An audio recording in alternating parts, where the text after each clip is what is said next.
Bonjour, je suis Fabien Ferguson, conseiller en soins infirmiers au niveau du CIUSS de la capitale nationale. Je suis en présence du Dr Claude Garceau, diabétologue à l'UCPQ. Bonjour, Dr Garceau. J'ai une question. J'aimerais savoir au niveau des inhibiteurs de la SGLT2, comment les inhibiteurs de la SGLT2 sont complémentaires aux IECA et ARA et par quel mécanisme d'action explique-t-on l'effet cardio-rénal protecteur de l'inhibiteur de la SGLT2? D'abord, l'inhibiteur de la SGLT2 par rapport aux ARA ou aux antagonistes des récepteurs de l'angiotensine, d'abord, c'est un effet métabolique. On perd du poids, on contrôle les glycémies et on baisse d'environ 3 à 6 mm de tension, la pression artérielle, ce qui est quand même qui a un certain effet cardiovasculaire. Au niveau rénal, c'est complémentaire. Vous savez que dans le diabète et dans beaucoup de néphropathies chroniques, même non diabétiques, l'artériole efférente est vasoconstrictée et l'artériole afférente est vasodilatée. Donc, le rein diabétique reçoit de plein fouet l'impact de la tension artérielle, de l'hypertension au niveau glomérulaire. L'entrée est dilatée au niveau du glomérule, au niveau de l'artériole afférente. La pression trouve son chemin, détruit le rein tranquillement, provoque la protéinurie et l'artériole efférente est vasoconstrictée. Lorsqu'on donne un inhibiteur de l'angiotensine, on va vasodilater l'artériole efférente, ce qui diminue la pression intraglomérulaire, donc protège le rein.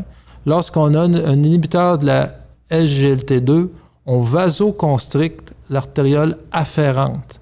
Et à ce moment-là, on diminue la pression intraglomérulaire qui est responsable de la destruction du rein progressive. Alors, lorsqu'on utilise ces médicaments chez des gens qui ont des pleines doses d'inhibiteurs d'angiotensine, on va avoir une baisse de protéinurie de 30 à 50 % dans les premiers jours de traitement. Et une étude qui s'appelle l'étude Credence, puis il y en aura d'autres bientôt, a démontré de façon absolue qu'on peut on peut diminuer le déclin de la créatinine et empêcher, dans certains cas, la dialyse ou la retarder. Donc, ce sont des médicaments néphroprotecteurs qui s'additionnent aux bénéfices des inhibiteurs de l'angiotensine ou des inhibiteurs des IEAC. Pour l'effet cardiaque, d'autres mécanismes sont impliqués.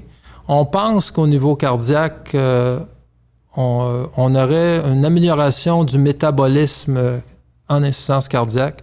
Vous savez que le cœur diabétique, du moins au repos, a de la difficulté à brûler le glucose, il est insulino-résistant. Avec les inhibiteurs de la SGLT2, on produit un peu plus de corps cétonique par le foie. Ces corps cétoniques deviennent un carburant supplémentaire pour le cœur qui est capable de les utiliser et on améliore le métabolisme cardiaque. C'est une des tentatives d'explication d'amélioration de l'insuffisance cardiaque chez des patients qui prennent des inhibiteurs de la SGLT2, en plus de l'effet diurétique et hypotensif de ces médicaments. Évidemment, c'est des théories un peu précoces. On va avoir plusieurs années avant de voir tout l'impact qui explique l'amélioration du métabolisme cardiaque et de la diminution de l'insuffisance cardiaque chez les patients qui prennent ces médicaments. Les inhibiteurs de la SGLT2 vont sûrement être prouvés bientôt comme des médicaments de traitement de l'insuffisance cardiaque chez les diabétiques et chez les non-diabétiques. Merci, Dr Garceau. Nous reviendrons bientôt avec une autre balado-diffusion. OK, donc.